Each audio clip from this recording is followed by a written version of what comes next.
अस्सलाम वालेकुम। मैं बतौर सेक्रेटरी जनरल पीएफयू वर्कर्स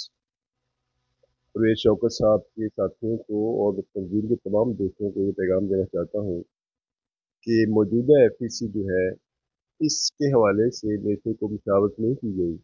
जबकि मैं इस माह की 26 तारीख को कनाडा से पाकिस्तान वापस आ रहा हूँ। और बाकी जो दीगर मामलात हैं दोनों ग्रुपों की जानब से जो एक दूसरे पर इल्ज़ाम तराशी की गई और तौसीफ लोगों ने जो प्रेसिंग जारी की और जो डॉक्टर सादिया साहबा ने इन लोगों को निकालने का नोटिफिकेशन जारी किया है, वो दोनों इकदाम भी मेरी नज़र में गैर आइनी है और गैर कानूनी है। इनसे इनका बेहतर हल ये था कि जब अभी 26 तारीख को पाकिस्तान आ रहा हूँ उसके बाद हम एफएसी बुलाएंगे और तमाम जो सीनियर दोस्त में बैठकर इन मामलात का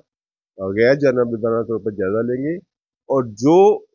कोई जिस हवाले से कानून के मुताबिक जिसके हवाले से अगर कोई मुशावरत हो के मामला तय हो जाए तो ठीक है, नहीं तो फिर आईनी तौर पर इनके खिलाफ कार्रवाई की जाएगी। तो मैं दोबारा वाजे कर दूं कि इस एफईसी के साथ हमारा कोई ताल्लुक नहीं है और बतौर सेक्रेटरी जनरल ना मुझे इससे मुशावरत की गई और ना जब मैंने डॉक्टर सादिया को इससे पहले मैसेज भी किए कि आप भी खामोश रहें और दूसरे लोगों को मैंने मैसेज किए जिन लोगों ने अगर किसी को मैसेजेस की जरूरत हो तो वो ज़ाती तौर पर उनसे रब्ता करके वो मैसेज ले सकता है। तो मैं डॉक्टर सादिया साहबा से भी और तौसीफ लोगों से भी ये गुजारिश करता हूँ कि आप अपनी जो है ये जंग बंद करें